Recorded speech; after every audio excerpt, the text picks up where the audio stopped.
In this video, I'll show you how to change a channel name in Slack.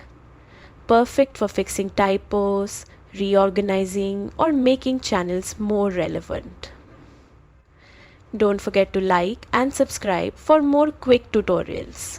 First, open Slack on your desktop, browser, or mobile app and log in with your email, Google, or Apple account. Next, choose the workspace where the channel lives.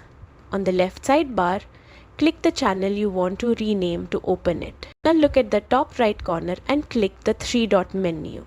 From the drop-down, select Edit Channel Details. At the top, you'll see the channel name field with an edit option.